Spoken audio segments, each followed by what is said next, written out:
Welcome to Metaphysical Soul Speak. I'm your host, Elena Fox Starks. Hey guys, I hope that you're doing really well in this moment in time and that you are remembering, no matter where you are on the globe or whenever you are hearing this, pay attention to the number signs. I hope you are paying attention to the numbers. When everything lines up and you keep seeing the same thing again and again and again, go download that Angel Numbers app. It's pink and purple, the one I use, but there's several. You can pick the one you like. But I'm telling you, man, today, disclosurenews.it, it's 33. I've been seeing 33 all over the place. 32 means 32 pounds to wisdom. 33 is in Masons, it's the Scottish Rite. It's the highest degree you can get. But it also symbolizes Jesus, the Christ ascended number. And here we are at power 33. I'll go ahead and read it since we're here. 11 o'clock in the morning, they said after 3 days of calm, we're now seeing new activity. From 5 a.m., there are or have been some variations initially at power 20 and at 10 a.m. at the peak now over power 23 or 23 Hertz Frequency on the Schumann Resonance scale. And at 1700 in the evening, it says from this morning to 5 UTC since this period of activity began, there has been a constant increase in the maximum values reached. Power 33 was reached at 14 UTC. Right now we're at power 15, and so that was yesterday, or well, today-ish. I'm getting this out so late, you guys. I interviewed Jude DeCoff. He finally everything worked out today, all in good timing, you know.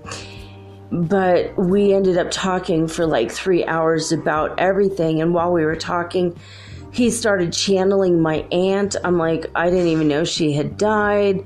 Now I don't know if she's dead or alive because he also channels people's spirits, whether they're alive or not, like I do. Once it starts, and he's like, I knew I was a medium, but I've never really done it yet, you know, and I don't know how it feels. So we're going to try to go onto the Starseed Perspective and onto his podcast, and I'm going to hypnotize him. And we're going to try to get him to start channeling. He wants to do that physical mediumship. So it's going to be wild. I don't know when we're going to do it. It's not scheduled yet. I'll let you guys know as soon as I get that going, because that's going to be totally trippy. It was trippy. He was just like, he started channeling my aunt. He's like, this little lady, she's just got a little bit of a hunchback, and she's just like saying, I'm sorry over and over again. And I'm like, yeah, I know who that is. It's my Aunt Fern. My Aunt Fern always felt really guilty about my stepmother beating me repeatedly, like almost on a daily basis, and treating me pretty bad. She was an extremely abusive person, and she always did it when my dad wasn't around, so my dad didn't really know. And I found out when I was 18, or I was about to turn 18, and my dad said, oh, I knew you were being beaten and you deserved it every time. And I'm like, whoa. And that caused a rift. I mean, I didn't speak to my father for 10 years because he said that I deserved what I got. It's like, I don't know. I mean, when I was washing dishes and there's a spot left on a spoon of like where the water had dried because I didn't dry the spoon upside down. I don't really think that I deserved a 20-minute to 30-minute beating for leaving a spot on a dish when I was a teenager. Like it was just completely skewed and out of control, and she lied apparently constantly to my father about what was going on. That I backtalked her or something, like I don't know what she said. And my aunt was very upset because she's like, I should have called, Child Protective Services. And so tonight I had to tell my aunt's spirit, don't worry, don't bother with that, because look, somebody did call CPS. My dad met them at the door with a shotgun in his hand and said, get the F off my property or I'm going to bury you on it. And then when I came home, my dad said that to me, that he had threatened to kill the guy that was going to save me. And I just said, wow, that's weird. I don't even know who said that's weird. I don't know who turned anyone in. I don't know. I mean, it was like ridiculous. And when I went to call the guy, he kept hanging up on me. So I literally had nothing. And I knew that they were hurting my brother after I left. What was really screwed up is my dad never hurt me, ever, ever. Kind, gentle, amazing person. After I left, he started beating my brother. And that wasn't going on before. So it was just a completely... I talked about my dad before, how much I loved him and what a good guy he was. And he was, for the most part. My brother, he posed some issues. Boys tend to be a little bit more rambunctious, but he didn't deserve what he got either. Neither one of us deserved it. And so it was like pretty bad. And I don't think my Aunt Fern even knew what was happening to my brother. But I did. When I was 18, I tried to get custody of my little brother. My brother didn't even know until years and years later. I was getting ready to leave for California. I called the sheriff. I had him come from 2 cities away. And he came and we sat in his car and talked. And he was like the head of all the frickin' police. Right? So I called him. He came and I realized that he was this guy that I had dated. It was his father, and his father had been beating him. So, I mean, it's how so deep this goes, man. And it's like, I'm talking about this because, so many of us went through this, and we feel so ashamed and so bad about the fact that our parents were a-holes. They're straight up jerks to us. They beat us. And we didn't deserve that crap, And we feel ashamed. Why should we feel ashamed about what something the adults in our lives did when they didn't have the right? And children remain silent, and they suffer in silence, and they grow up and they either get help and become awesome parents, or they don't get help and they become beaters and abusers. Or they grow up and become abused. And I thought I had a good handle on it. I mean, I got to counseling as soon as I freaking could. I got to California, and I mean, every chance I got, I went to counseling. I meditated, I prayed, I did everything. I took self-defense lessons in case, someone would try to hurt me because maybe I picked the wrong person, God forbid. I did everything in my power to overcome all of that. And the one blind spot I had throughout my whole adult life was being an empath and feeling like I could help and fix other people that also were beaten by their parents, right? So I attracted a lot of narcissists.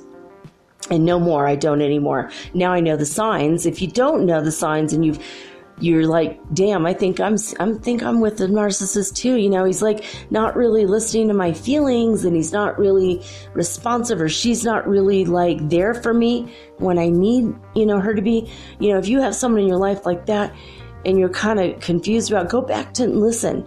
In February, I did a whole series on love relationships. It was like every Wednesday, I think, for the whole month. So I did narcissists, about empaths, and it's like a dance. And Empaths think they can be there and they have enough love for both of us. You know, we're empaths. We could do it, right? But the thing is, you're throwing your love down a damn black hole. They don't love you. They can't. They don't even love themselves. They don't know how. They were never taught how. So you're like throwing your love down a hole and you're never going to get it back. You know, and that's just the way it is. It's just the way it is. So you have to just cut the narcissists out of your life.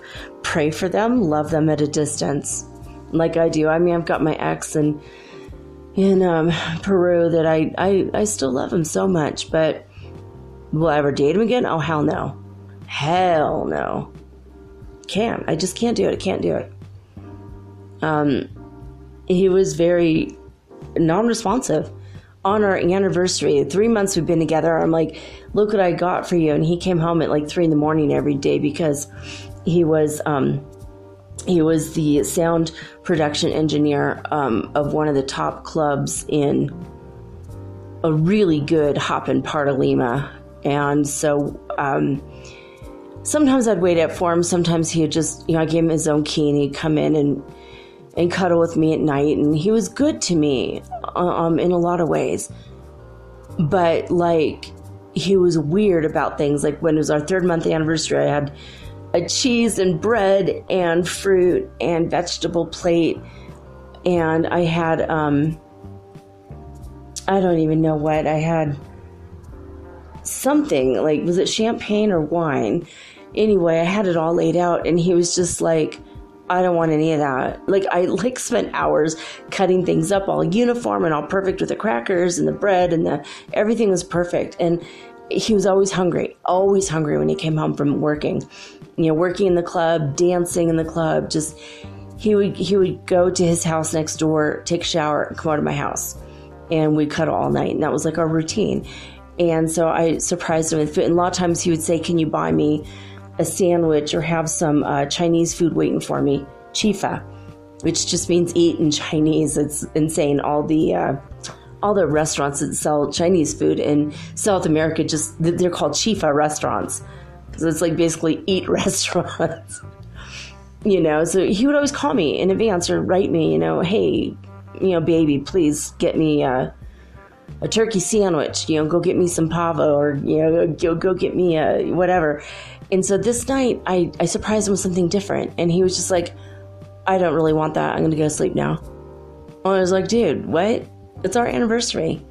You can't spend 10 more minutes eating food that I spent 2 hours like picking out and cutting up. And, it's like I put extra effort and he didn't appreciate any of it. So it's like a prime example of what a narcissist would do. So anyway, I just, so my aunt, it was like apologizing to me again and again and again. And she felt so guilty. I'm like, look, you know what? Last time I talked to her, and I don't think she remembered this, but I was like, look, this is the thing. I chose to come into this life and be in that situation to help this individual not be an abuser anymore. I mean, she would like, slap me really hard against the cheek, bruise my face, and throw me against the wall. And I'd say, well, Jesus said, turn the other cheek. You might as well hit the other one too. Make them even.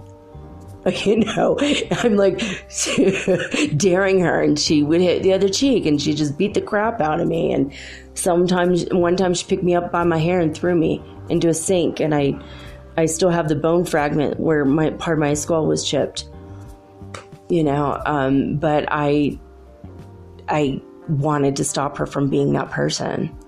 I don't know what happened to her soul when she left. I don't think she's in heaven. I don't know. She might be, but she might be in her own personal hell. She might have come right back. I don't think she was a dark entity. I think she was a middle of the roader. I came to turn her towards a light. I came here as a light warrior, not always just a light worker. I'm not a fluffy bunny, happy-go-lucky, sunshine and rainbows, never going to say a swear word type of person. That's not me, because of where I've been and what I've seen in my life, right? So Anyway, so my aunt was so sad. Like, she's still so guilty over this. And I'm like, oh my God. And I've forgiven her and I love her. And I'm like, dude, you don't have to be afraid. Because look, this is kind of what I chose to do. I mean, not only did I pick to be in relationships with a bunch of freaking narcissists, I also chose to be beaten as a kid and abused by the Mexican family. My dad's second wife, her whole family abused me. She abused me a little bit, not that much. But her whole family, like, would lock me in a garage full of spiders that were like poisonous, black widows.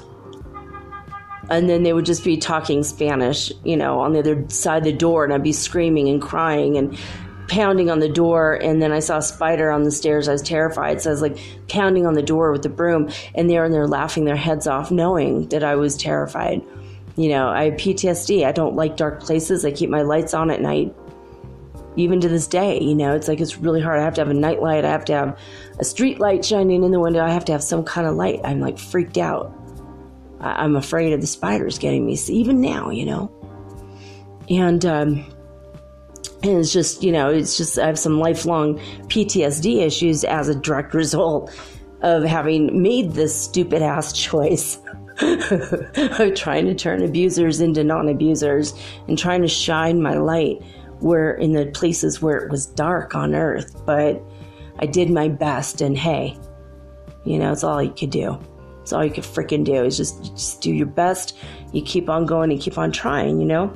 But my poor aunt, I mean, I feel so bad for her because she's so sad about this. Like, this is like, she grew up in, you know, in the Midwest, and she's just one of the sweetest people in the whole world. And I'm like, oh man. So I can't believe she channeled through Jude today. Oh, like, just tell her it's okay. Relax. I'm okay. You know, I'm not that little girl that was being beaten up. You know, first time she beat me up, I was 7 years old, you know. And so my aunt sees me as that sweet, fresh-faced little, big, green-eyed, red-haired little girl with freckles on my nose and the little skinned knees. I was so freaking uncoordinated my whole life. You know, and that's what she sees. And then I think she witnessed my stepmom beating me once, and I think, or maybe more than once. And then she would like talk crap about me after she beat me up. And my aunt witnessed it probably a couple times. I don't remember. I mean, it was like every freaking day, the whole time from, let's see, 8 years old to 18. So 10 freaking years. And then we got to the point where I was just quoting Bible quotes to her all day long and praying to Jesus. And I'd be in my room with my door shut, and I'd be burning candles and asking Jesus to be with me. And Jesus came and appeared to me a couple times. He knew I was going through a hell of a lot. I wrote to Robert Schuller, the guy who had the Crystal Cathedral Church. And he said, you know, send me your letters or whatever. And I wrote him and I said, I want to kill myself because I'm being beaten by my stepmom and no one can do anything about it. You know, it's like my dad chased a dude away with a shotgun, you know. It's like no one would help me. No one could freaking help me. I told my grandpa about it, and they're like, we can't do it. We can't do it. And they were like crying and they felt guilty, but they said they could do nothing. And my mom, I wanted to live with my mom, and I found, at the time I was like a goody two-shoes. I didn't know anything about anything. And I found a bunch of weed underneath my mom's bed. And I'm like, well, crap, I can't live with them. She's doing drugs. And he might beat me. I don't know. I was scared. I had nowhere to turn. I just didn't. So I told Robert Schuller, I'm going to kill myself and I need help. And he prayed for me, and he wrote me a letter and he signed it himself. He signed it. And he put a prayer in the letter, and I just kept it, and I kept it close to the vest. Like every night I'd read the letter and I'd hold it, and I would just rock myself to sleep, crying myself to sleep every night with this letter, and just, what am I going to do? What am I going to do? God, give me the strength, you know? And you guys can tell, I mean, I'm a very freaking strong person now. Oh, I just am. It's part of my story. It freaking sucks. Earth sucks sometimes. It doesn't suck all the time. It doesn't suck for your whole life. But a lot of parts of your life are the parts that suck. You know, I've had to pull a machete on a couple people in Guatemala and Mexico when my children's lives were threatened. I mean, I've had some crap, man, but I'm glad that I had gone through what I'd gone through when I was younger, because if I had been that sweet, fresh-faced little red-haired girl with the little freckles on the nose and the pigtails, would I have been able to stand up to people that were wanting to kill us? No, wouldn't have been able to do it. You know, everything in your life happens for a freaking reason. Everything in your life is, I mean, it sucks. Some of it really sucks. And I can't say, oh, my story is so bad. It is really bad, but my story is nothing compared to so many of the other little kids around me at that time. So many kids were being beaten, so many kids around me.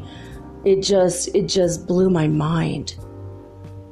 You know, and then I went to California and I met my friend Rachel, God bless her. She when I first met her, she was a man, and now she's a woman, very beautiful woman, and you can't tell. She's a very sweet person, and she told me her story. I'm not going to tell it. It's not mine to tell, but her story just made me feel ashamed as I ever told anyone that I had been abused, because it was like so bad.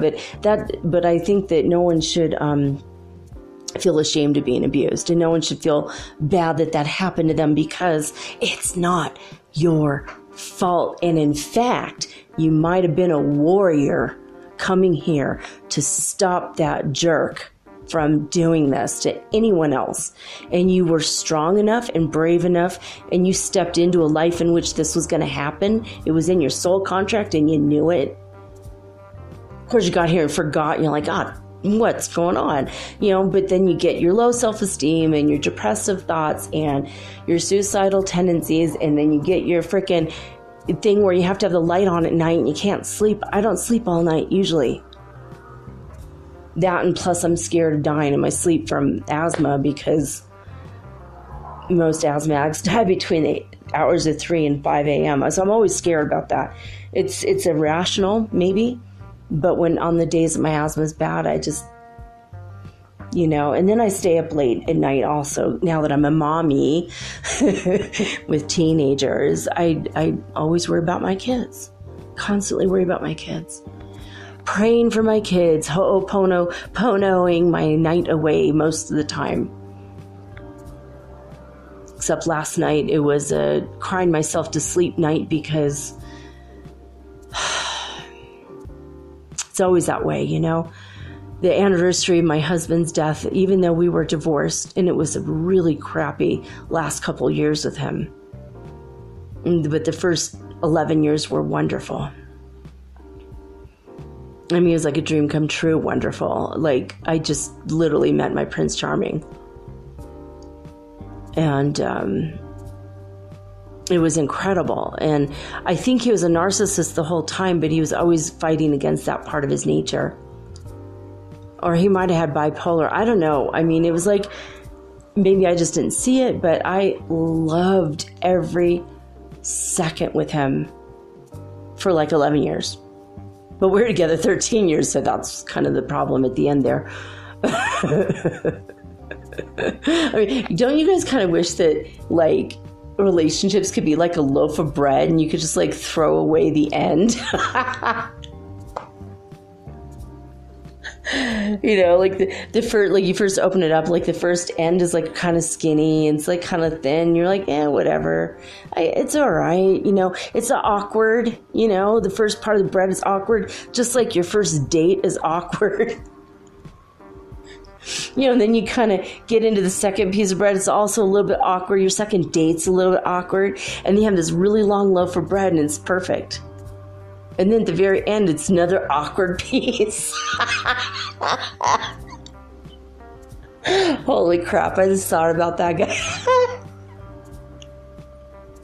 Love is like a loaf of frickin' bread, and that's why.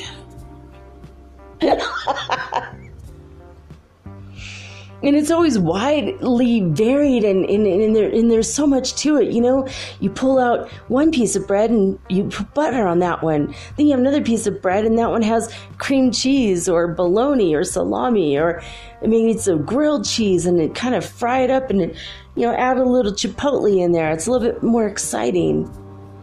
Like every piece of bread in there, you have a little bit of a different purpose for it. And so it's a wide variety of experiences for this loaf of bread, just like your relationship is a wide variety of experiences. And then if you break up, it's a little bit awkward at the end. I just want to throw the end away. Let's just lop off the ends and have the middle. That's kind of like how we all should do. It's kind of how we all should do, you know, like, I don't know. But I don't know. I share my crappy parts of my life with you guys, because the thing is, we all have crappy parts of our life. And if someone has ever made you feel less than or low or bad about yourself, or put you in a state where you're just like constantly questioning whether you should even exist, you need to stop letting them. Even if they've been dead 20 years already, you need to stop letting them make you feel, or, you know, stop letting them put you in that corner, baby. No one puts baby in a corner. For real, you know, you don't deserve to keep beating yourself up long after your abuser is dead or gone, no longer in your life. I mean, be safe. Move if you must. Do what you need to do. Be safe. Be intelligent. Learn self-defense. I have a friend who moved to South America from Canada because her ex was stalking her, and it got really, really bad. And I think he was violent too, but he was getting really creepy. She was just like so terrified, like, you know, everywhere we were together, she was just like looking over her shoulder, even in a foreign country. You know, it's just, she even changed her name on Facebook. I mean, everything. She's just so scared. I mean, I know this shit is real, man. This shit is real. So take good care of yourself, but don't allow someone to continuously make you feel like you're 2 inches tall. Because I know for a fact, your soul, when you flee this weird corporeal body you're in, you're like 100 feet tall. Maybe you're 100 miles tall. Don't ever allow someone to make you feel small when you're not. You deserve every good thing in this world, because you're every bit as much a piece, a spark of the great divine as I am, or anyone. Even the dickbags that are knocking us around, or have knocked us around in the past, they're sparks of the divine. They just don't see it. They're freaking asleep. They don't know. They don't know jack shit. They don't know anything, because they're sleeping. But what I do know is that you deserve every good thing in this world, every good thing in this life. Even if you cause somebody else pain, forgive yourself, forgive them, move on. Because we've all done crappy things as a result of what was happening to us. We've all been through this on one level or another. I've screamed at strangers on the road. I've had road rage. It comes out in weird ways like that, but I forgave myself. And you know, someday I'll see those people, if they recognize me in heaven, I can be like, I'm so sorry I screamed at you. And they're probably going to go, oh my God, that was you? That's hilarious. Well, thank God you didn't actually blow my head off. I'm glad you didn't actually have a gun. I'm sorry you said that to me. It's like, so am I. You know, whatever I said, I don't know. I think I did actually say that to somebody once. I was just in like the worst mood, hadn't slept in days. It was just like, LA, dude. I stopped driving a car because it was just getting bad. I was just the whole car scenario with me. It's like, no. When I was a teenager, my adopted mom, who I loved very much, she never hurt me. She hurt me once, but not physically. She, I guess, had been doing serious drugs, and she had been on coke, and I guess she'd been on a bender, and she'd been up all night. And when I showed up at her house, we had plans, and I got a ride. I was dropped off in her city, and I had no way to get back. This is eons before Uber or Lyft and before cell phones, and I got dropped off at her house, and she didn't answer the door. And I didn't hear from her for 3.5 months after that. And this is somebody who talked to me every day my whole life. And I found out that what had happened is she had snorted too much coke and ended up in a coma. And when she came out of it, she was paralyzed for 2.5 months. So don't do drugs, kids. Don't do coke. If you snort coke, just one line and no more. And don't do it for another 72 hours lest you get hooked on it. That's like the secret of all drugs. You do it once and you don't do it again for like 3 days. Get it out of your system, because that's how people get hooked. Because they get halfway down, on the come down phase, and they want to get back up there and do it again, and boom, now you're hooked. No matter what the drug is. Whether it's cocaine or a cigarette or a soda, Drink your caffeine, and then that's it. Don't have any more for a whole day. Because if you keep drinking it all day long, now you're hooked forever, and it's going to be really bad, no matter what it is. I should know, I do it with sugar. But anyway, yeah, so my adopted mom, she only ever hurt me one time, but I forgave her. I she just got stuck in that cycle, and okay, shit happens. It's life. It's messy. Life's messy. Earth is crazy. Really crazy place. I mean, after all that, she and I, we made up and everything's fine, and we continue to talk to each other almost every single day for the rest of her life. Towards the end, we only talked about once a week because she was having a hard time going deaf and getting a little senile there, and it was really hard to talk to her. She was just like, what? Like, she couldn't hear me, and it was like, oh my God. It's so annoying. Like she could ask me if I'm brushing my teeth. She could hear that answer just fine. But the minute I start talking about metaphysics or spiritual stuff, what? Like, do I only have her ears for 5 minutes, or is she pretending? She was an avoidant person, so I never know. I still to this day don't know if she's trying to avoid me or avoid the conversation because she didn't understand it. I don't know. It was so funny, but she supported me as much as she could. She bought me my first New Age crystal, she called it. She bought me my very first crystal and sent it to me, and that's what we're talking about tonight, guys. I am interviewing Jude DeCoff about crystals and about making crystal grids for purposes that I did not talk about in my 2 episodes on healing grids. So I was talking about gridding your house and doing the grids for like protecting your property and protecting you. But what Jude has come up with, what he has looked into, see, I was talking about gridding the whole frickin' house, in every corner of the house, right? Under your bed, in every corner, big crystals, and also gridding with orgonite. I did, in the orgonite episode, I talked about it. And he does grid his property with giant hunkin' pieces of rose quartz to promote love in every direction and to grow his roses. But what he's going to talk to you guys tonight about, I'm not going to give too much of it away, but if you are needing more money, he's going to tell you, he's going to spill the beans.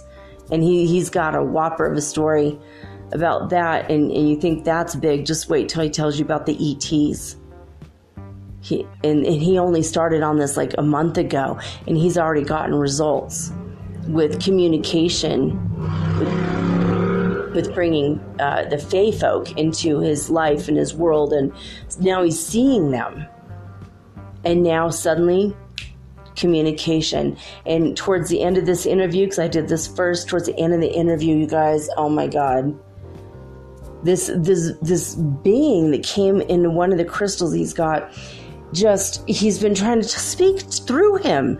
So we're going to have to do that. You'll see what we're going to do. He and I have something planned to get this being just wants the attention so much, and we don't know what he's going to say. So we're going to record it off air.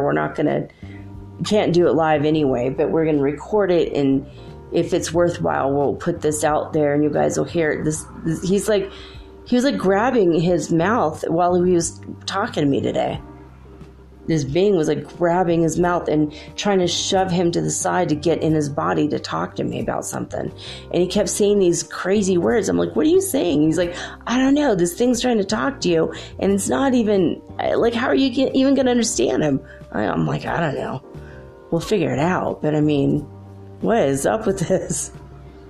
So it looks like he's going to be a psychic medium that grabs, basically he's going to be a channeler. He's just started his podcast, the Starseed Perspective, and he's getting ready. And he's like, I swear to God, I knew I was going to be a psychic medium, but I think I'm going to be a physical channeler. How you guys know how I am. I'm an indirect telepath. He's going to be a direct channel. So we've got to figure out how to keep him safe. And I'm saying that, someone just grabbed my hand. Hey. So, oh yeah, speaking of someone grabbing my hand, I wanted to tell you guys, do you remember a few months back, well, several months back, like, I don't know, February maybe, or maybe January, when I told you guys about Pedro Pablo Mercado Ortega, my really good friend, and he and I met on a dating site for wealthy people, and you have to put your best pictures up, and then the wealthy people on the site decide whether or not you're wealthy based on your pictures or if you're a poser. And then when you get in, you're in like Flynn, and now you're schmoozing with the rich people. And what I found out is some of the poorest people I ever met were on the website, including myself. We're all stone cold broke, so it was kind of freaking hilarious. I mean, I met a guy in jail, okay? What's he making, 6 cents a day? I mean, you know, and he ended up being a really good friend of mine. But then my other friend, Pedro, he ended up being a really good friend of mine too. And he had schizophrenia, and one of his alters, she was a party animal, and she basically dressed him, you know, like took over the body, that his alter ego took over the body, dressed up in her girly stuff. So he's wearing, you know, a dress and a wig and singing karaoke at a bar. I mean, like crazy stuff, the stuff that he would not normally do himself. And she slammed too much heroin that night with fentanyl in it and killed him. So guess what? Guess who showed up yesterday morning? Pedro came to me, and he put his arms around me, and he goes, I love you so much. I finally got out of the cocooning thing. He was like over on the other side this whole time. It's been a year since that happened, since he died. And I found out not that long after he died. And it's been almost a year. Anyway, he put his arms around me. I felt his spirit. He goes, I can't be with you for too long, but I know you're hurting today, and I love you, and I'm your friend forever and ever, and I just want to hug you and hold you till you fall asleep. And he did, and I felt so amazing. I was like, oh, I love him so much. I never met him in person. We just talked on that stupid app for a while, and then we all deleted the app, and then we were just really good friends on Facebook. And we talked all the time. He was a writer. I was a writer. He was an artist. He was a musician. He was an all-around talented person. I mean, I wasn't terribly fond of his music, but I loved him as a person. He was a good person and doing the best he could. He was Puerto Rican. He lived in the United States but he had grown up, I think he's told me, San Juan in Puerto Rico. And so he had Spanish as his first language. So half of our conversations were in English and half in Spanish. It was, Spanglish-erific. It was amazing. And anyway, for those of you who heard that and you're thinking about him back then, when I first announced this, he came to me in his spirit, and he's fine. He's okay. And he's just such a beautiful soul. And he told me, and I no longer have schizophrenia. What the hell was I thinking with that one? Why did I pick that? You're standing in line, getting ready to be born. You're like, schizophrenia sounds interesting. Oh my God, don't pick that one, guys. Your alter ego might take over and kill you. It's so sad. I love him so much, and it's the saddest thing that happened to him. But thank God his spirit is okay. He's fine. He wasn't stuck in a hell of his making or anything like that. He, you don't get punished when you're mentally ill and go to the other side. Like you get cocooned and loved until you're okay and whole again. So all you have to do. I just heard a cry on the group Cry On. They channeled through Lee Carroll, and I just heard yesterday. I heard a 20-minute clip that they put up on YouTube yesterday. I think it was either Cry On Official or Lee Carroll Official or something. Maybe it's called Lee Carroll Cry On is the channel, I think. And Cry On was saying, the group was saying, channeling through Lee, saying that the other piece of the puzzle of meditation is that we need to be connected at all times to God, and we have to be connected to our spiritual team. And when we're connected to God, that's when God starts to channel through us, and God starts to speak to us. We speak to God, and God speaks to us, right? That's like the final piece of the puzzle. And so some of you guys had to hear that today. I had to tell you that. I don't know where I was going that with Pedro. I'm trying to think of what was the deal with Pedro Pablo. There was something to do with that. Now I can't remember. I felt like the magic of that go out. Like I get energetic packets of information. Got to talk about that. I talk about it and it's gone. It's dissipated. So stay connected with your people. Oh yeah, because they will cocoon you and they will help you. They will send more and more angels of light when you need them. If you are connected 100% of the time and you go, hey, I really need help right now, guys. Boom, you'll get angels at your side. You might not see them. You might not even feel them, but you'll suddenly start to feel better. You'll start to have good ideas about what you can do instead of bad ideas about what might happen. Things fix around you. Like the energy fixes itself around you because you're connected 100% of the time. And I know that if Pedro had that, and I wish I knew all this stuff back then when he was suffering through the worst of his schizophrenia, but it's like I'm becoming a shaman slowly over time. It's not like I went to shaman school and got out with my shaman degree. This is something that I'm like learning on the fly. Only over the past few years. And only this year did I become a channel, a telepathic indirect channel. I mean, I've been doing it, like I told you guys before, I've done it a couple times, for friends and stuff, but not as often as I do now. I'm channeling 2-3 times a week.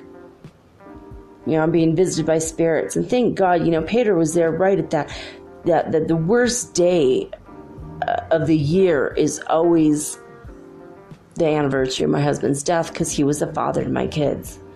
And second worst day of the year for me is August 16th because the king, I swear to God, Elvis is still alive, but the king is dead, right?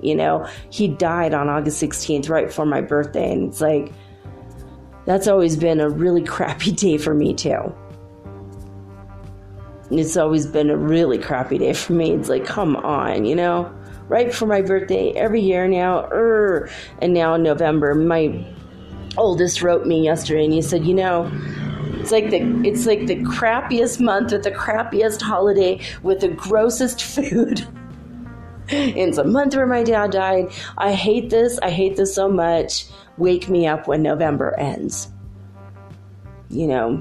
To paraphrase, of course, Billy Joe Armstrong's song, Wake Me Up When September Ends. And the reason he sang that song is because his father, his stepfather, who raised him from a very young age, who he loved very, very much, he passed away in September, and it's always been a hard month for him. And so that's why he wrote that song, Wake Me Up When September Ends. And so it's just, and we all loved Green Day for years. Those songs from Green Day kept us going for the past 9 years. And so my oldest just wrote me like yesterday and said, wake me up when November ends. It's just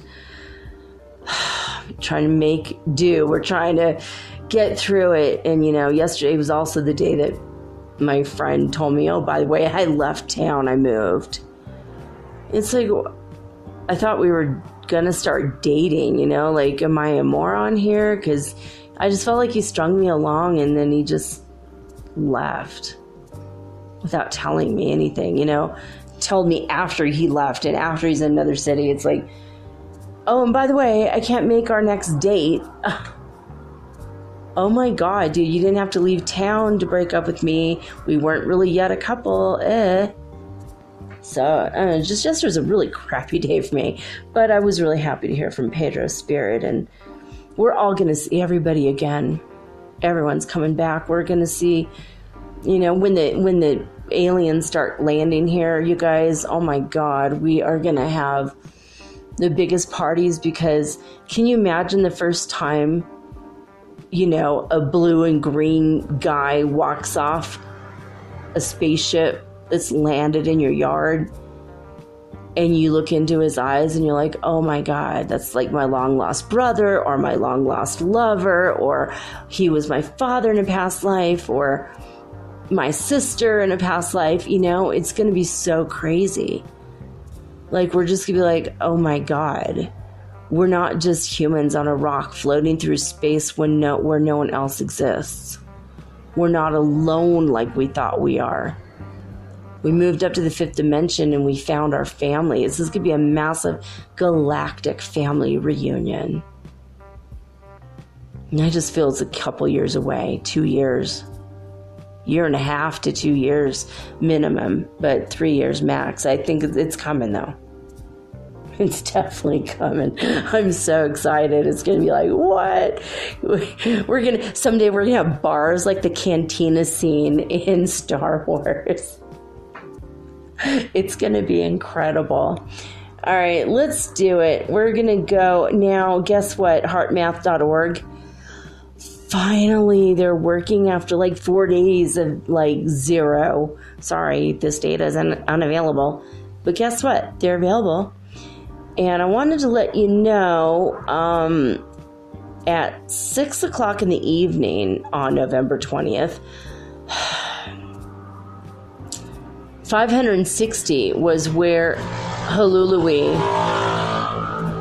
Yeah, we had to hear that motorcycle first. Okay, Hulului, South Africa, they peaked at 560 Hertz frequency. So that's incredible. Again, there's still way the hell up there, as opposed to Hofuf, Saudi Arabia, who's been stuck at zero for weeks now.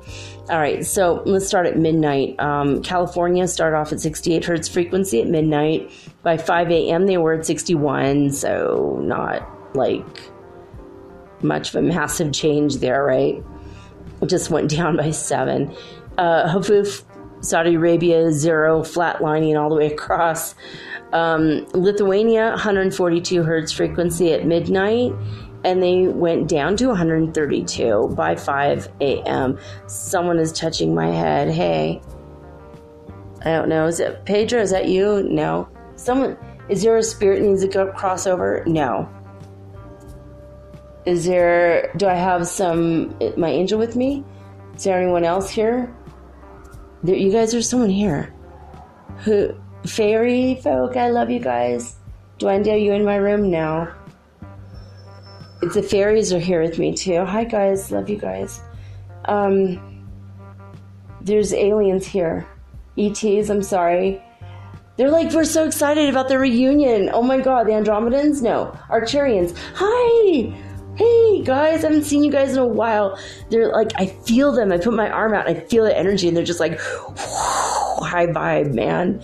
Hey you guys, so yeah, I can't wait to see everyone. They said it's going to be the biggest celebration in the universe. You have no idea. Thank you guys. It's so amazing. Thank you. They're like, they have tears too, and so do I. It's like, they're like, just wait. They're like so excited. There's so much joy and like excitement over this. Like we're like joining this massive club we didn't even know existed. We're going to become members of the Galactic Federation. That's just like something that we thought was just made up by a guy in the 60s, Gene Roddenberry. Rest in peace. Love you so much. Live long and prosper. But we're like, that's real. It's real, you know? At least the idea of that. I mean, that's real. So anyway. Oh, that was weird. They touched me on the head. Hey, guys. They touched me kind of like the top back of my head gently. It was like so gently. And I was like, I looked behind me, like I felt like someone was here, and I'm all by myself in my room. So I know there's not anyone here, but they're here, and I'm glad. They're like, we're going to stick with you for a while. I'm like, good. I love you guys so much. The Arcturians are like the sweetest, most gentle, sweet people ever. Okay. I don't even know where I was at. Okay. So Lithuania started off at 145 Hertz frequency at midnight, and they went down to 132 by 5 a.m. And Alberta, Canada started off at 82 Hertz frequency on the Schumann Resonance scale and went down to 74 Hertz frequency by 5 a.m. And, oh my God, why am I forgetting this one? The darker blue one is California. The lighter blue one is, Northland, New Zealand. They started off at 83 Hertz frequency at midnight, and they went down only to 82. Not a big deal. Now, but the big one, always a winner, chicken dinner. And they're coming down from a big one, like I said, 560 the day before. But at midnight, Hulului, the other H, the other H word. Okay. Hulului, South Africa started off at midnight at 481 Hertz frequency, and by 5 a.m. they were at 404. All right, we are coming to the very end of this hour that I'm allowed for the intro. This is a long, okay. I'm sorry, it's too late, coming out like 3 hours too late, but B, it's an extra long one to make up for it. Does it make up for it though? I hope it does. Lesson 164 in acim.org, Foundation for Inner Peace, A Course in Miracles. Lesson 164, the main idea is this. Now are we one with Him, who is our source. Now we are one with Him, who is our source. So, and there it is. What time but now can truth be recognized? The present is the only time there is. And so today, this instant, now, we come to look upon what is forever there, not in our sight, but in the eyes of Christ. He looks past time and sees eternity as represented there. He hears the sounds the senseless, busy world engenders, yet he hears them faintly.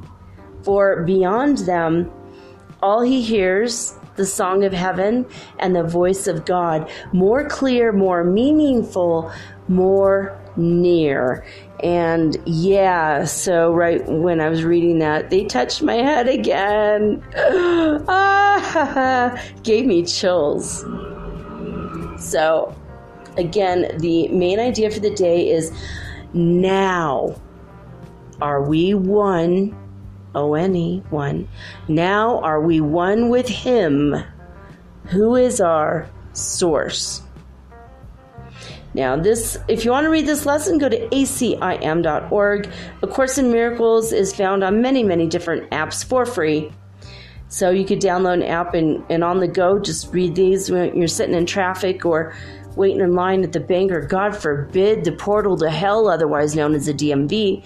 Anywhere you are and you have a few extra moments, or maybe you're with your tea or your coffee in the morning before you go to work, it's a pretty excellent idea is just to read these through.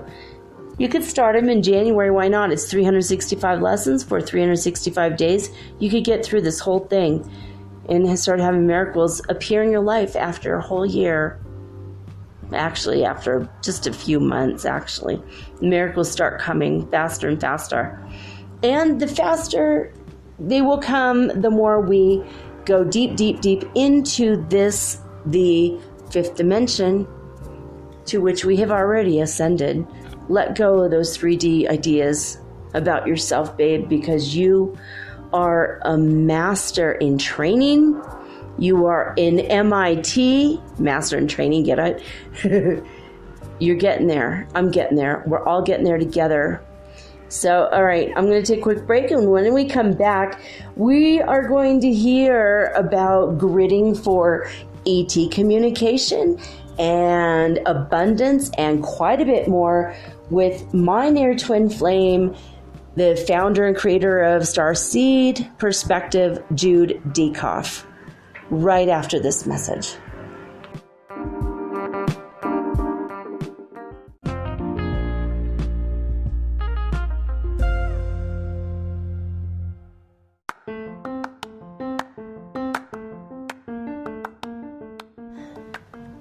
If you haven't heard about Anchor, it's high time you did. It is the absolute easiest way to make a podcast. First of all, it's absolutely free. Second of all, they have creation tools that allow you to record and edit your podcast right from your phone or your computer. You guys have known that I've been doing this for 8 months using the Anchor.fm app right on my cell phone, and I have done it everywhere, right? I have recorded this in my living room, my bedroom, little cafes in Quito, Ecuador, all over Cuenca. It's so absolutely easy to make your podcast, and editing is just a snap.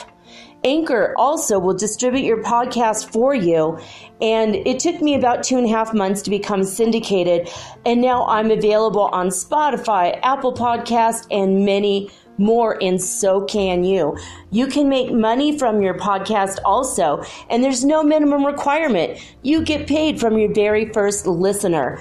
It is everything that you need to make a podcast all in one place.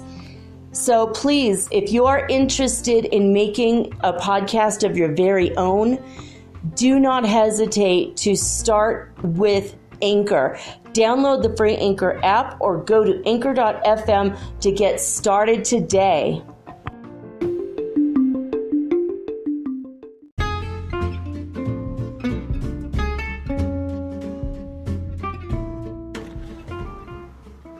Metaphysical Soul Speak is run on sponsors and listener support. This means listeners like you. If you are so inclined to support my efforts and my little podcast, please visit me at anchor.fm/metaphysical and pledge an amount of your choosing today. Thank you.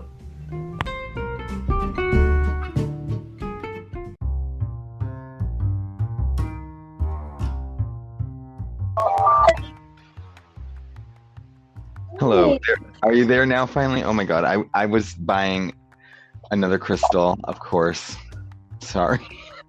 Buying crystals. Oh my God. I'm buying this one now from Great Britain. But listen, it's an Agni Manatiti. And it's from, I'm probably saying that wrong, but I liked how I said it. It's kind of exotic. Hopefully I just clicked the right place to like mail that. Okay, that's good. Yeah. I'm getting it. And no, listen, this is a Kundalini awakening transformation crystal. And that's so cool. And it's from a different planet. Jude, can I actually introduce you to my audience? Oh, sorry. My bad. ADHD. It's okay. I get it. Yeah, I'm there too. All right. Hey, guys. This is Jude DeCoff. He is the creator, director, editor, producer, publisher, and writer of the Starseed Perspective podcast. And he is my near twin flame. So, I've been talking about him a lot on Metaphysical Soul Speak this past couple weeks when we actually just connected in the past, 3 weeks, right, Jude? I know, but it's felt like forever. Well, I mean, it has been like 87 billion years, so. Exactly. Forever. Yay, we found each other again. It's so exciting. So we're going to talk today about crystal grids and creating magic in your life in a really rapid way, like rapid manifestation of a whole bunch of things. But Jude's going to just go into it and talk about how he just recently, 3 weeks ago, right? You just got into crystals again. Yeah, like maybe a month. Wow. So how did that happen? Right.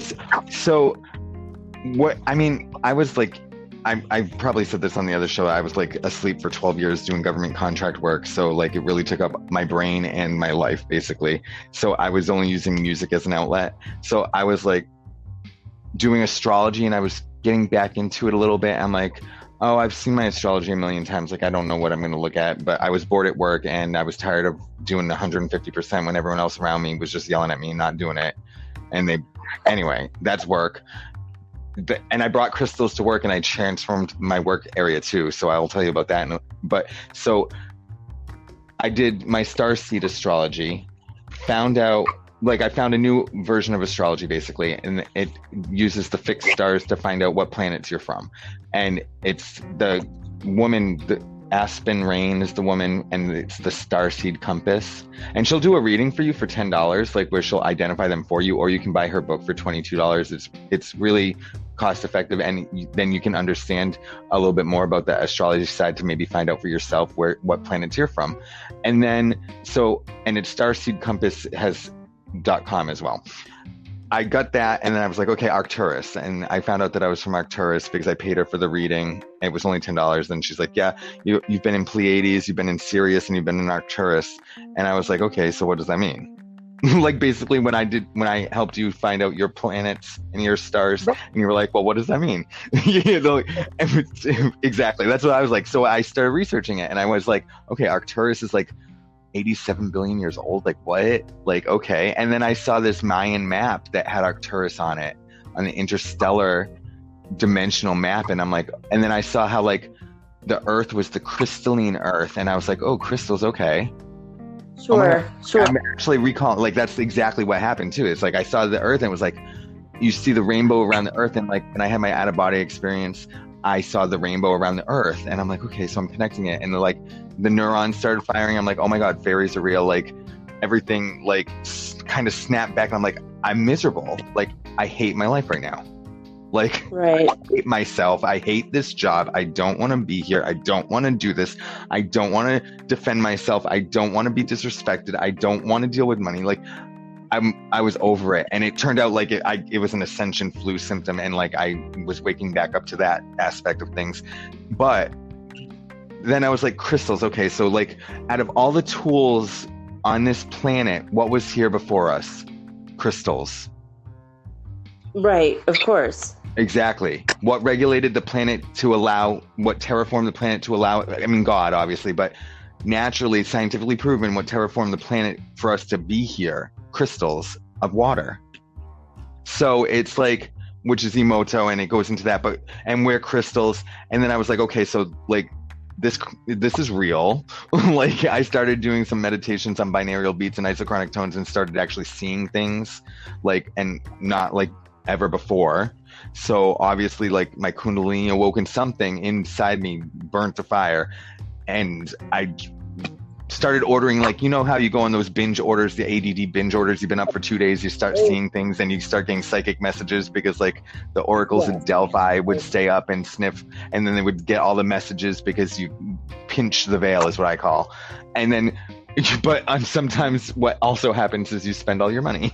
Like, but I spent it all on crystals. Like, I was like, okay, so I'm going to buy some crystals and it's going to be cool. Like, what does this do? What does this do? What does this do? And then I found what I really started doing actually was buying crystals that were specifically for extraterrestrial communication. And I know, it was like deep. I was like, okay, I'm going to really go forward with this Arcturus thing. I'm going to contact them. They're going to come and say something to me, man. Like, I'm going to do it. So I was like, what can I connect with them? How can I connect with them? Okay, well, rocks from other planets. Like, okay. So I like went to Etsy and eBay and Google, and I Googled stuff, and I, you know, like asking questions to these different sellers of these different rocks. And I was like, what rocks are not from this planet? Oh, but they're all from this planet. I'm like, no, they're not. Like, that they kept telling me like they're all from this planet. I'm like, I know they're all from this planet, but they're not. So they're all here now, but right, like silica is not from our planet. Silica is definitely proven not to be from our planet. So, and that's what these are. They're basically, you know, so I got a new rocks. I got bunches of crystals, and the ones that really resonated with me were Lemurian healing crystals. And right, like I was like, okay, Lemuria is cool. They were from a different planet, right? And we're going back to that vibration of like that energy. And like, but I mean, I really didn't think about that then because I was, I mean, I did kind of, but you know what I mean? Like, we're going back to that glowing energy, which I just caught a UFO staring at me at the glower. And it was like, yes.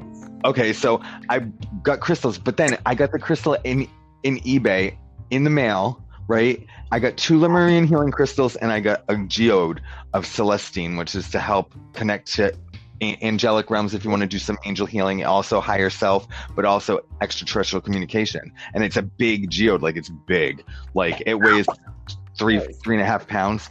It's two-hander. And then the woman had put in the Lemurian healing crystals into that order underneath that, but I threw the box away. I know, and it was out with the recycling, right? And the universe gave me a second chance to save them because they didn't take our recycling. So like, I could have gone into there and got the box, and then I was like, the next couple days went by, and I called the lady, and I was like, well, I didn't get the crystals, and she's like, but I put them in the bottom of the box, and I'm like, oh, at the bottom of the box, now in the trash. I'm like, well, some rats or cockroaches or maybe a dumpster diver will get those crystals and learn what they needed to learn from them because they're not meant for me. That's what. And then she's like, oh, but you can come to my house. I'm like, what are you talking about, lady? It's like eBay. Like, I'm like, right? And she freaking lives down the street, like the town down 2 towns away. I'm like, whoa. I was like, hells to the yes, I'm going to your house. She's like, don't you worry, I have everything, in this like broken accent. I was like, hell, and my boyfriend's like, friggin', he was like, no, we're not going to this lady's house. I'm like, yes, I'm going to this lady's house. I'm seeing the magic. I'm following the synchronicity. I'm following the breadcrumbs. I'm Hansel. You're maybe not Gretel, I guess, but I'm going to this lady's house. Because I just knew. It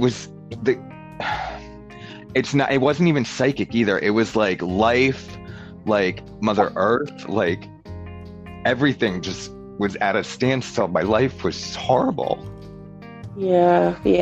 I was like in the dark side of the soul. Like, I worked from home for a really long time by myself, like, and I would sleep all day, like, and I was just coming out of that. And it's like the contracting industry that did that to me. Like, they made me this like bitter, like, leave me the hell alone. I've got 2 degrees. You don't respect me, whatever person.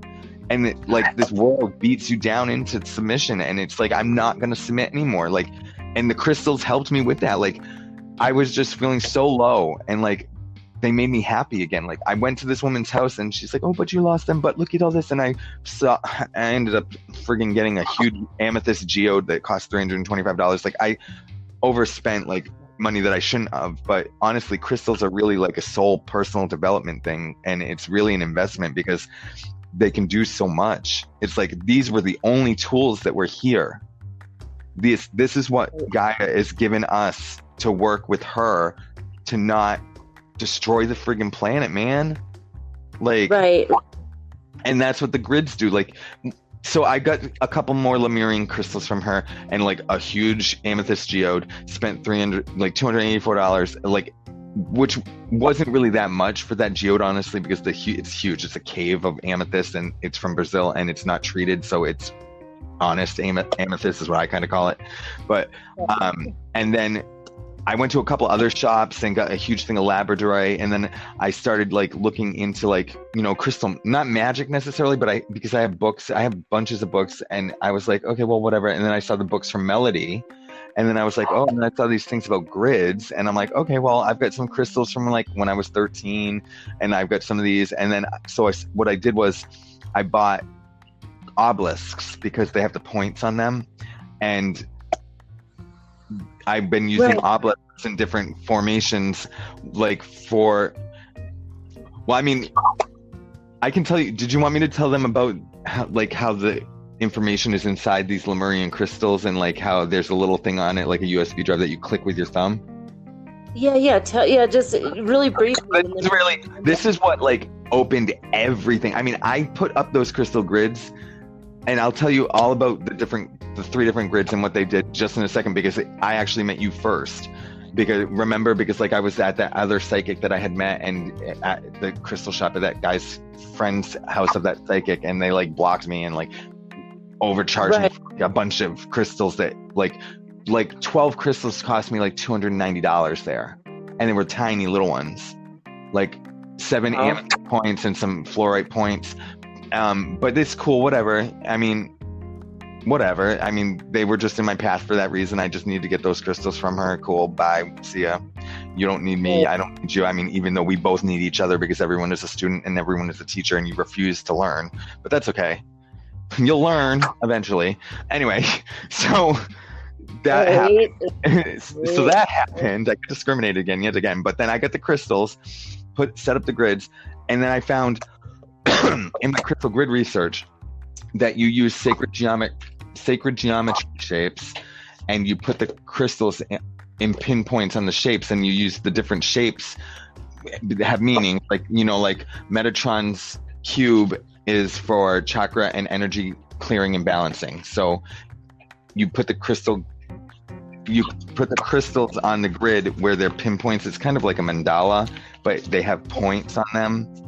And then you put the crystals on the grid for the different intentions. But while I was researching that, I saw like these Lemurian record keeper quartzes, and like I saw all this other information, like, and then I started ordering the books from Melody, but I was researching it heavily for the extraterrestrial connections to Arcturus, because like work was boring and there was not enough work for me to do. Like I was done with my work for the day, and like I had 3 hours a day extra. So it was like looking for this. And then I noticed, I was like, okay, well, I got a book from Melody. Melody's an author of these crystal books that have been in print since the 70s. Like, they're the best. And in the back of the book, go to her website though. It's loveisintheearth.com, I believe, because if you purchase from her website rather than other book users, people are charging $380 for her book used, and you can get it from her for $122. 2, portions go to charity, and you're supporting the author. Anyway, so in the back of the book, it tells about different quartz crystals, and one of them is a record keeper quartz that has these triangles, and then I had to actually buy another book because it didn't explain it in the book. It said buy this other book, so I bought the other book, and then it said that these are crystals that have information stored on them from Atlantis and Lemuria, which brings us back to the other episode that I was in, and that you can. But this book was different than any research I saw on the internet. It says you click your thumbnail across the raised triangular surface, and it's a little triangle, tiny. And I have pictures on my website that I can link in with her website so that you can see these. And you click it with your thumb. And I don't know if you can hear it, but I'm going to do it. I don't know if you'll be able to hear it. Maybe. But it activates the crystal. But the last time that I was on your episode with you, all of that information about how the ascension is ascending past, we're going back to where Lemuria was, because like it's a different dimension. All that information from that episode, which I channel a lot of stuff, so I don't remember all of it in finite detail, but it was the messages and the records on this quartz, because I was holding the quartz the whole time. So that's just an example of how quartz is really like RAM, because in your computer RAM, there's quartz, and that's what stores the data. In your watches, that's quartz that stores data and keeps the synchronization with the Earth's rhythms in check. You know, the gyro in there is quartz. Gyros keep submarines afloat. Gyros keep boats afloat. You know, like they all have a quartz gyro. So like I was getting into it, you know what I'm saying? And it was like, that's crazy. I was like, I wonder what else is in here.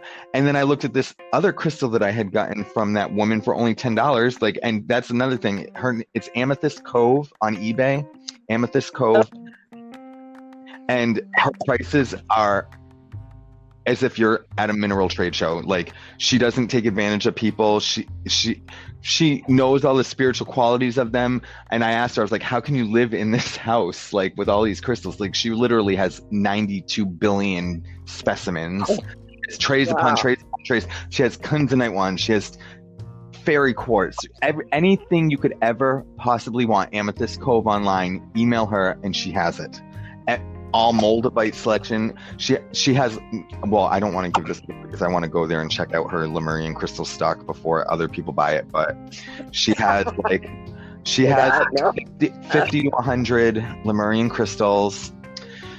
I guess I should share the knowledge, because these Lemurian healing crystals, there's all different kinds. There's record keepers, but they all have data on them.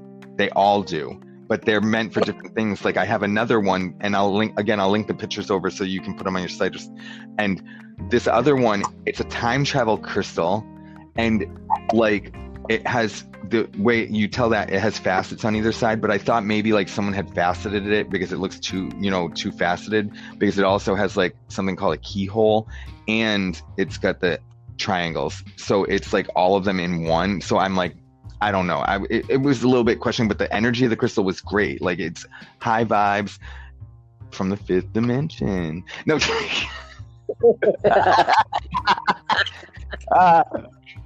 And then we're dinosaurs. No. Sorry, we were all dinosaurs at one point. But anyway, and I just had to do that. I love how you say that. So it's a key quartz, but then I was like, maybe it's faceted too much. So I just today saw another one that does not have the triangles, does not have the key, but has the exact same facets. And it's called a starseed crystal. So now I know this one's real, like, just as of today, but it's special on its own anyway. Like, every time I hold this at work, I gain time. Like, I finish things so much quicker. Like, it's ridiculous. Yeah, because it's got the facets on the side. One is specific, and they're natural. And when you hold the crystal and you tilt it, like, you'll go back in time, like, by 10, 20 minutes, like your coffee thing that you were talking about, but like without effort. Like, it just happens. Like how we talk on the phone, we kind of go into a different dimensional slip thing, but it's crazy. Like, and if you want to know more about the specifics of all these different, you can look up the Melody Love. The one that has the crystal types in the back of it, the quartz types, is Love is in the Earth Kaleidoscope Pictorial Supplement A. And again, just buy it from her, because I bought mine on eBay for like $38. You can get it from her for like $19. And some of it goes to charity. So that's the Lemurian crystals. So that awakened me, and now I started buying. Oh, dude, I was spending so much money on crystals. But the thing is, no, I'm serious. I spent like way too much money. I maxed out a couple credit cards, but here's the good thing. I did an abundance grid, and this is before I didn't use any sacred geometry. You don't really need that part of it. You don't need the mats if you're gonna go and get a sacred geometry mat or something like that, because they do sell them, get a copper one, because the copper will increase the flow of the crystals and it makes it stronger and enhances it. And if you have to get wood, they etch it they burn into it. Yeah, it has to be natural or copper, nothing plastic, no synthetic fibers. That's why I just put it on my wood coffee table, and I just do the grid on my own. Like, and I'll send you a couple pictures of the grids that I have so that your listeners can see. Like the ET grid, if you want to connect with your higher self, angelic realm, communication with the higher realm, and that you want to talk to the ETs, because like I got a picture of one, which I'll post that so they can see it. Like I got a picture of a Lemurian in a spaceship, but it's a Pleiadian, same thing though. But it was like they were in 8th, 9th dimension because they were glowing like the cocoon aliens. And I've seen things like that before, but I was out of body. So like, I mean, like it's crazy. Like it's insane. And I'll let you post the picture so that your listeners can be the judge. But this setup right here, this crystal grid that I have for ET connection, is what initiated all that. And the alien coming because I prayed for my Arcturian people to come to me, and it's the first time I've ever gotten a picture of a UFO, and you can totally see the alien glowing in the cockpit, sitting in a chair, like he turned the map light on. It was crazy. But so these are the crystals. I mean, you could probably list them, and I have them on it like a PDF that I can send if you want. But the crystals for ET connection are like Celestine is a blue crystal that's for ET connection, and it's also for angelic healing. And then there's a starseed crystal, and then anything like a tektite or a moldavite is a good one for ET. This Samanti Saphrodite is how you say it. Samanti Saphrodite is a good one. The Samanti Saphrodite is a little expensive though. It was like $42 for this little tiny egg. But I'll tell you what, it came with like either a fairy, gnome, or alien familiar that actually talked in on, and he's doing it right now actually, talked in on the last episode that I was on. Remember how he tried to cut in on the end? Yeah. He's so cute. Yeah, that was the one from the stone. And it was before I even thought of buying it. It was before I even ordered it. That's how crystals work. It's crazy. They're like, because they're here all the time. Like the crystals have been here since the beginning of the earth. So they time travel on their own, you know, like, and fairies will attach to them. It's insane. And another good one for ET connection is stellar beam citrate or calcite. Okay. And then angelite is another one that I have in the grid. And I have that's jade nephrite. Sodalite's really good if you're going to develop your psychic development or talk to anything that's exterior, because it's a discernment stone, and it gives higher intuition and higher discernment and the knowledge and kind of like confidence to know high and low vibe messages. And then Merlinite, which shows you the truth behind anyone's talking to you. I use Merlinite at my work too. I bring that to work so that I know exactly what they're yelling at me for, which is never my fault, just saying. But Merlinite is a really good stone. It also transforms your life with magic. It's a magical stone.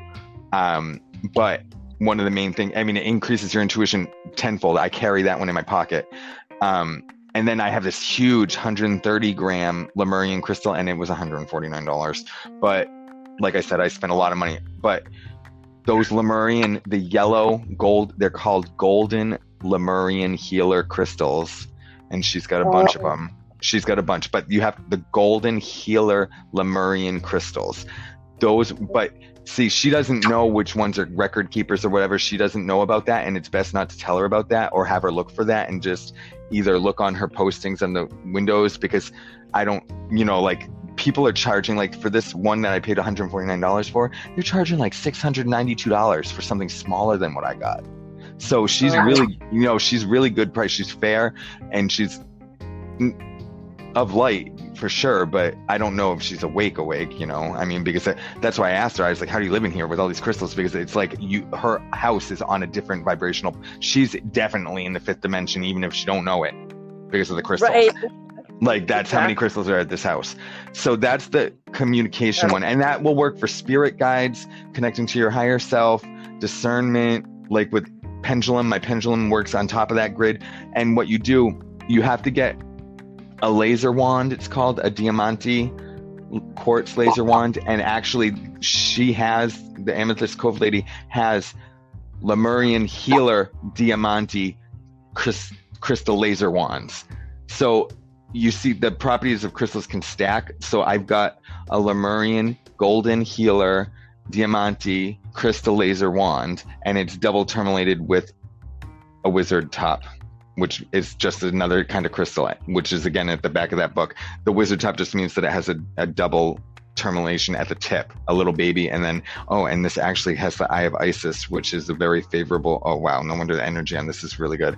So you take the tip, you hold it in your hand, and you can do this with a quartz point or another obelisk that you get. It has to be like an obelisk though. You can't do this with anything that's rounded. It has to have a point, and the point cannot be broken. And you take the point and you connect every single crystal. Like you start, if say you have a triangle, you take the top of the triangle, you point the wand at the tip, almost touching it. And at this point, like, and this is how I knew like I was attuning and moving up in the world and stuff, is that I could see the energy from the crystals. And it wasn't just like the heat on a summer day like I used to see things. It was like glowing, like clear but glowing. It's kind of hard to explain. It's like ectoplasm kind of, but not solid.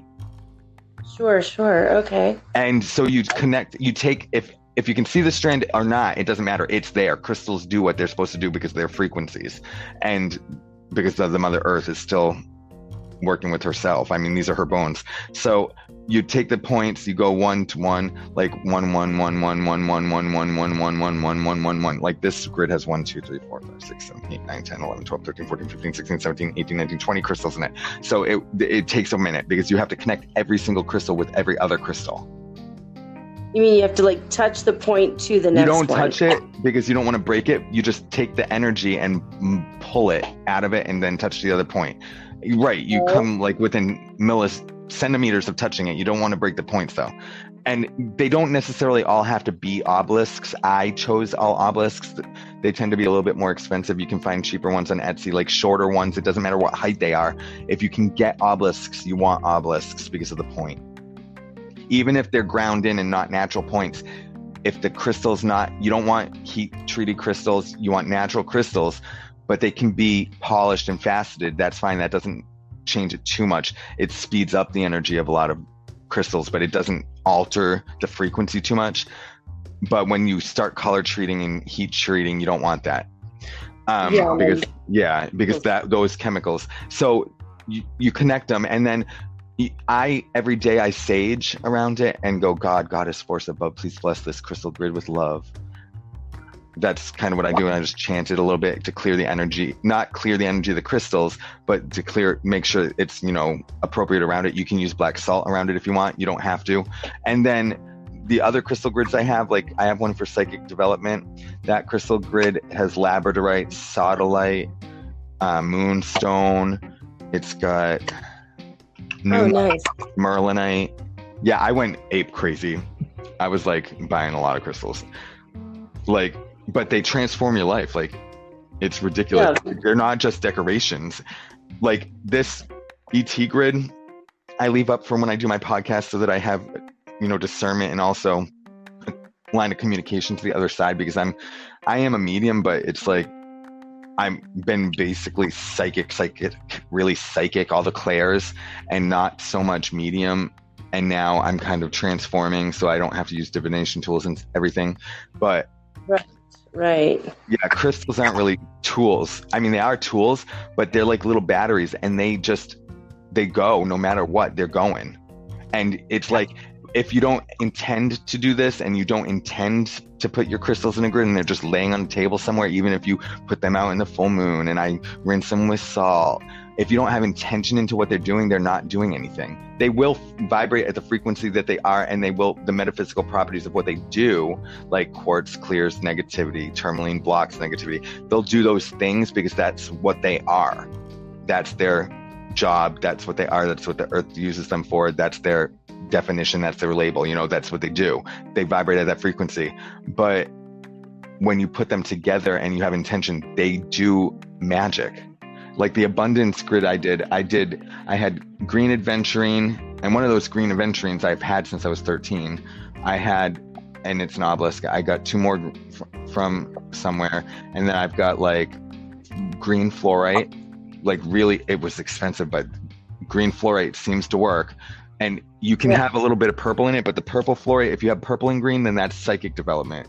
and chakra and heart clearing. If you have just green, it's heart clearing. But if you put it in with like tiger's eye, goldstone's iffy because it's crushed up stone, but it still works.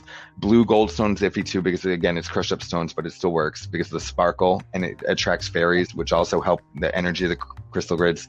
And then goldstone, tiger's eye, I got a galleon, and I'm pretty sure it's real. Like I got it from the fair. I don't know even where I got it, and it's tested as gold. So, and it's like ridiculous. I've got that in there. So anything, an effigy of a coin, like if you have like a silvered or a $2 bill that you've never spent that your grandmother gave you, or like, you know, like some rare coins or foreign money, put that in the middle of the grid. Put that in the middle of the grid, that money that means something to you that you would never lose. Put it in the middle of the grid, and you can connect them to any shape that you want. In the middle of the grid, you're going to put a focusing crystal. On the ET one, I have a celestine, that huge globe. And for this one, I put in, it's a diamante quartz cluster, and its energy is just wicked. It's like big. It's as big as my forearm, and I put it in the middle, and it charges everything up, and it's multiple points going everywhere. So it took a while to connect all the points, but it charged it up. And then I've got the green fluorite on there. I've got tiger's eye in 2 spots, and then I've got a green adventuring rhodorite. Anything green basically is gonna. Peridot is a really good one, but I've run into 2 different things, and I'm on 2 different timelines on Peridot, because in one timeline Peridot is only from outer space. Like literally it's from outer space, and it's really rare. And in the other timeline, I don't know if it's this one right now, Peridot is like mined, and it's like tanzanite. So I'm not really, but it's something Peridot though. Huh? I do know. Okay, Peridot is my birthstone. It's the August Virgo birthstone. You know, it's August. Oh yeah. Just kidding. My out, best friend remember? for 9 years was a Virgo. Very bossy home though. Sorry. Do you remember?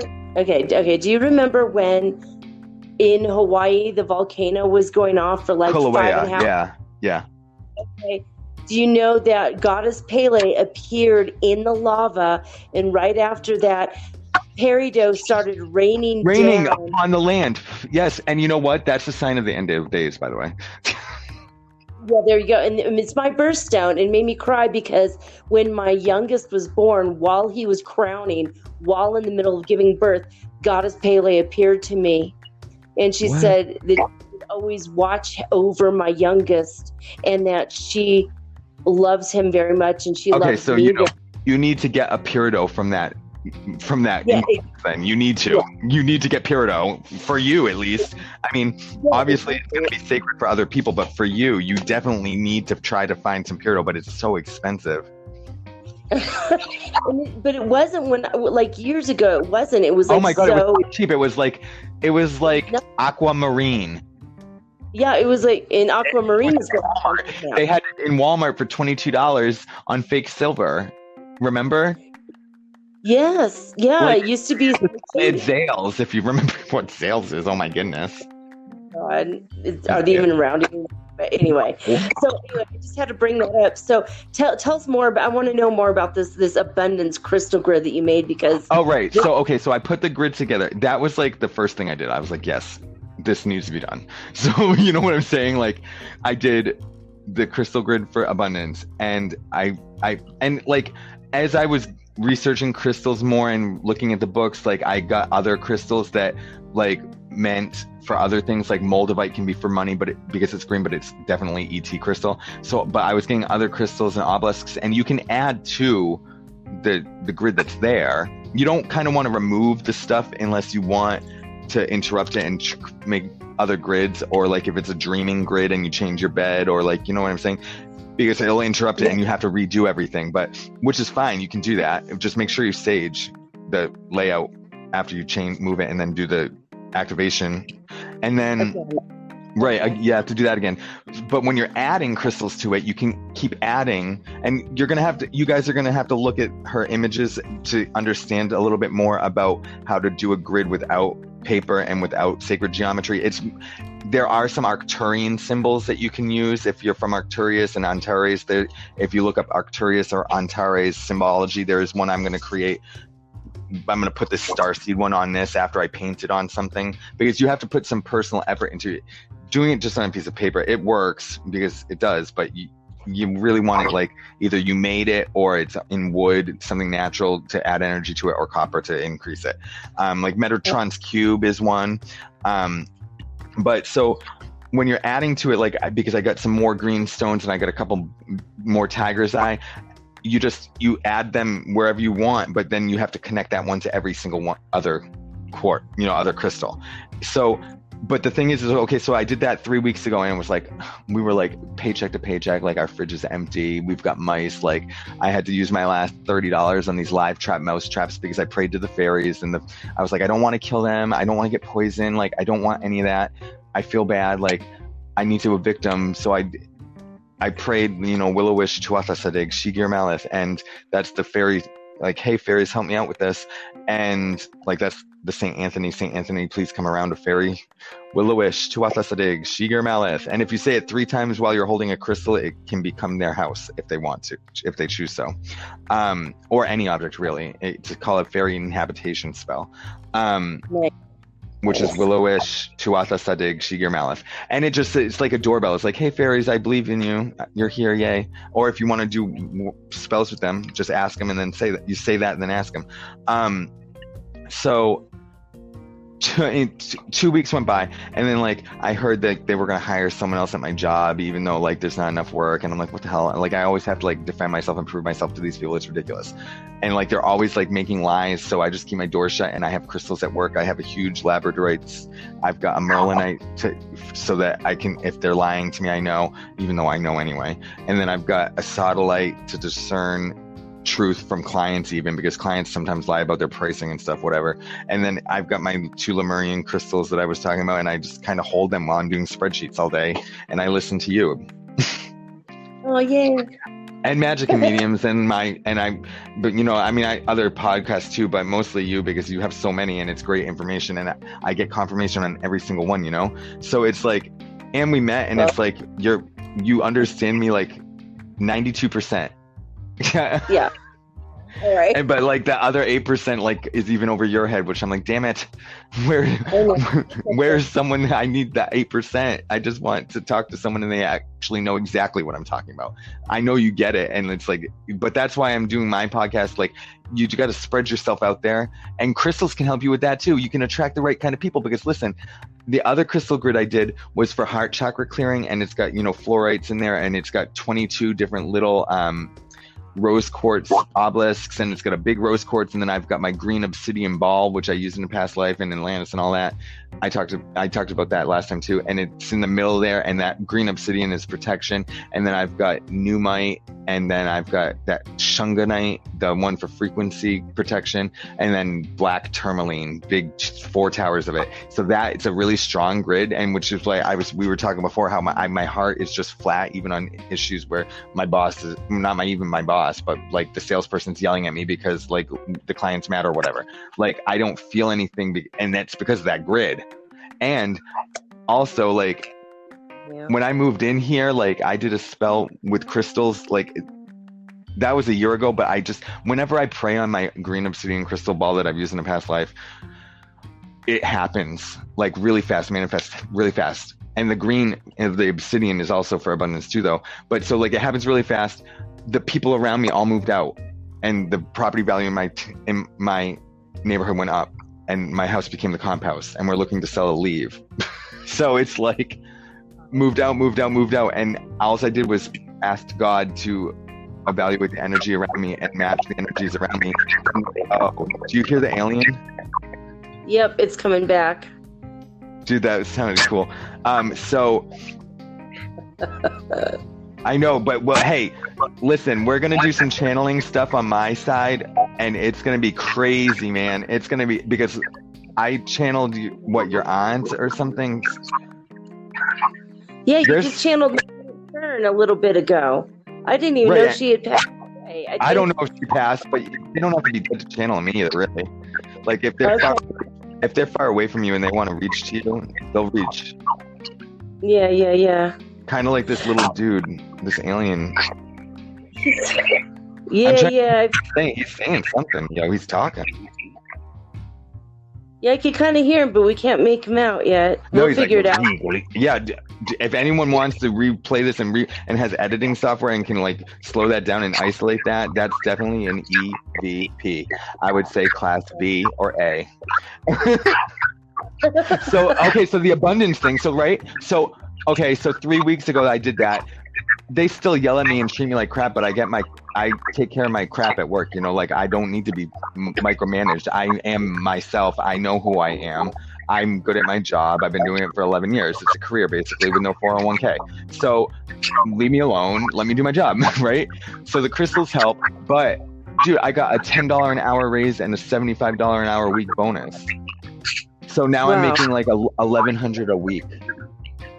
And what were you making? I was only making like 480 to 650 because like they didn't have enough work for me to do. So I have clients at my home. So like I would take a day off or something and say I was sick because I'm so ADD. I didn't want to be bored because I didn't have enough work. I'm so fast at my spreadsheets and stuff. I didn't have enough clients. So I would stay home. So like I was making 480 to like the most I made was 625 and now I'm making $1,100.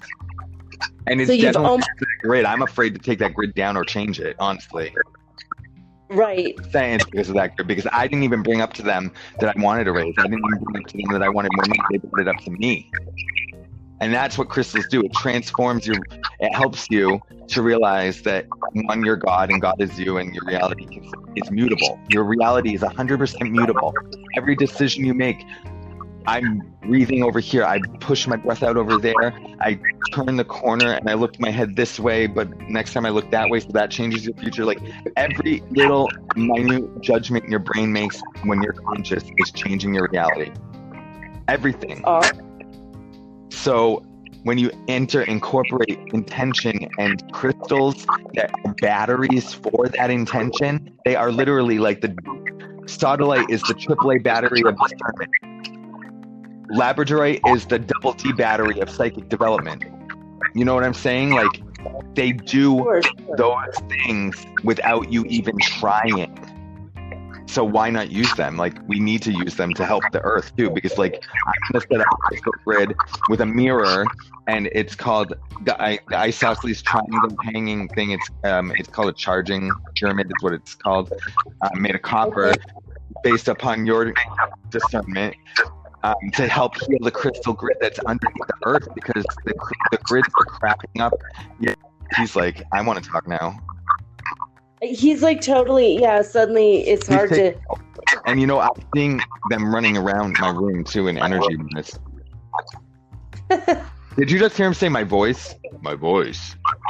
Yeah, that was crazy. Right? He's like, I can talk. What is this? My voice. It's Yoda! Oh my god, I wish Yoda was my little alien spirit guide. That would be so cool. I love Yoda. Maybe that's who it is. No. I know, right? Well, no, he is kind of that color. Yeah, I saw him in Mind's Eye. He was like a short little green guy, like dark green. Yeah, let's just say he's Yoda, because Yoda's cute, too. Yoda's adorable. I know, I love Yoda. He's so cute. Crystals, yes it is. Crystals, and the earth needs it, man. The earth is like, why are you not using my tools, man? I'm leaving you these things. Why don't you use them? Oh, they're just humans. It's okay. Don't worry. It's over. It's okay. There's something else before we go. We only have like 5 minutes. By the way, just FYI, I just handled that. It's okay. It's over. It's fine. Everything's fine. Okay.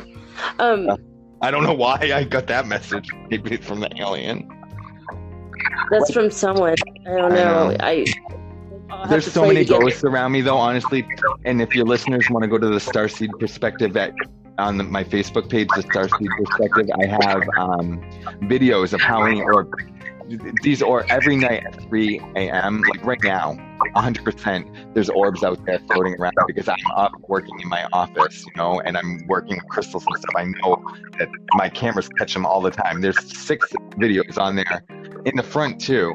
It's like, and it's weird because like I used crystals too. You can use crystals. Like I have huge boulders of rose quartz on the cardinal points of my property. Wow. And I have them in my garden for my roses too, because Florida, it helps the roses in Florida, rose quartz. I mean, your intention too, but the rose quartz around my house raised the frequency of my home and protected it because they're huge boulders that I got. And you can get them at like a koi pond supplier, like for cheap. Like they were only $30 each, and they're like 100-pound boulders and at the front of my driveway and then at the cardinal points, north, south, east, and west. And it creates a globe around of protection, but it also, what I didn't realize until very recently is that it also raises the frequency for the ascension, or, you know, to get anchored higher. And when you have all these crystal grids, if you haven't ascended yet and you're on that last 144, then the crystals themselves, just owning them, just having them here. I mean, I have literally probably 100 or more now, and I'm creating grids for everything. I'm creating grids to help the earth. I'm creating a grid for my heart chakra. I'm creating a grid for, you can create a grid just for all of your own chakras. You can create a grid to help heal your family's chakras. You can create a grid to help heal family sorrow. You can create a grid to help contact fairies. You can create a grid for miracles. All you have to do is you do a little research, find out what stones are for that, what metaphysical properties of what stones are for that, and they work. It just is because the earth said so. God made them that way. Like they literally are like batteries of those properties. And they're mutable. Your little tiny crystal grids you're making in your house, now they're connecting to the gigantic crystals inside the earth below your house, right? Right. And I think you don't necessarily need the intention of that, but when you put the intention of that in there, like I heard the cracking of the crystals when I set up my grids, but I'm talking about like, it sounded like thunder outside, or like a trash truck went by and like slammed its thing in the back, but there was no traffic, no cars, and it was the middle of the night when I set up my grid.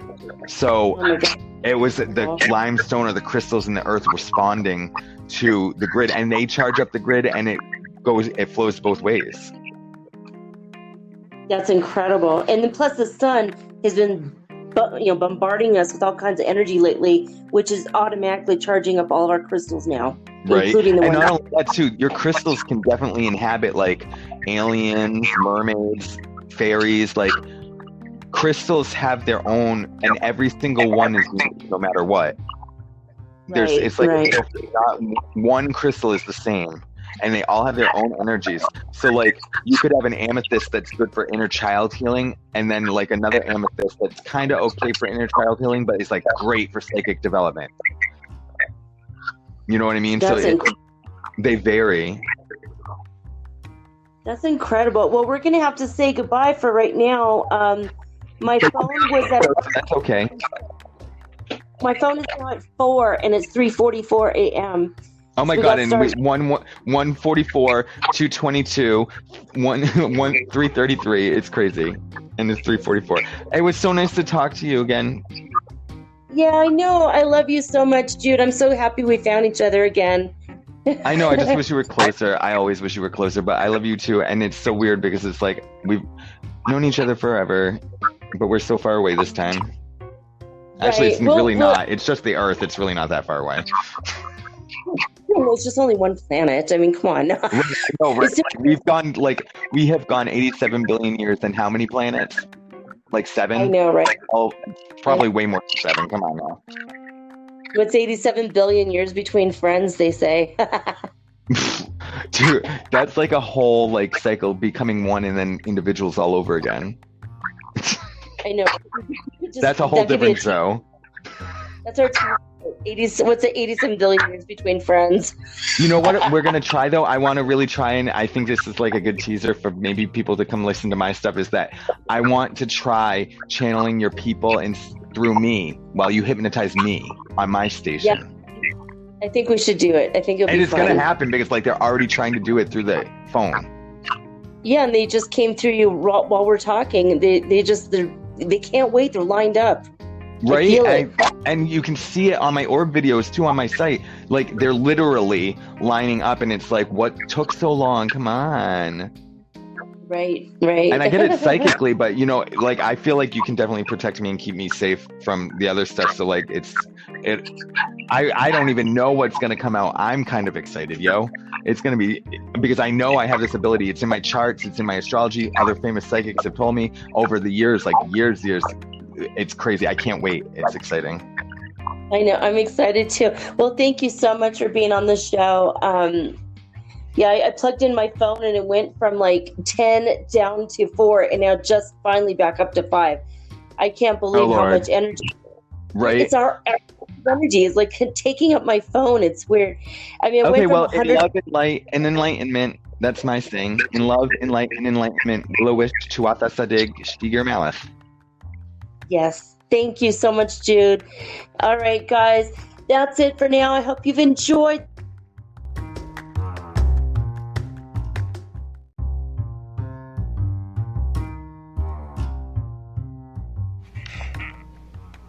All right, guys, how rude. It just cut me off.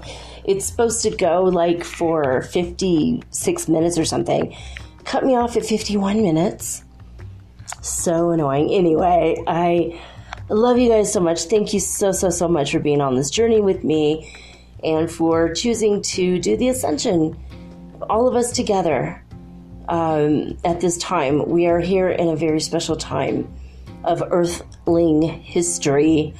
So thank you guys so much for that. And also thank you for sharing the show with people who are also like-minded and opening up to their spirituality, or people who've been old hat at this for years.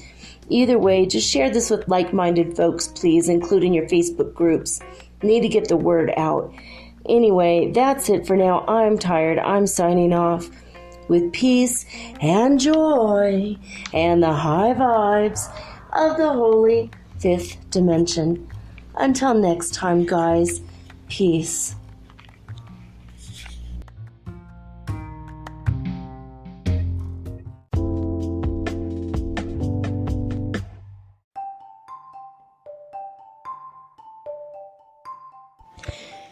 Do you ever wish you could look into the next chapter in your book of life and see what's coming next? What does the universe have in store for you? I can help you with that. I will give you a Celtic cross reading, which is 10 cards, or you can ask me 3 questions, and I use 3 cards per question. So that's 9 cards, or I can channel your higher guidance, or maybe God directly for you. Maybe you want to talk to your dear departed Aunt Edna, because maybe you have a few questions and she was the smartest person you knew. If your deceased relatives are available, or your ascended masters, I can channel them for you personally. Let me have 1 hour to show you the future in your next chapter of your book of life. Readings are $75, and it takes me an hour to an hour and a half to complete. And for this price, you will also be hooked up to the healing grid around the planet for free, which means yours truly, me, I will be giving you Reiki 24 hours a day, 7 days a week for the rest of your life. All you have to do is let me know.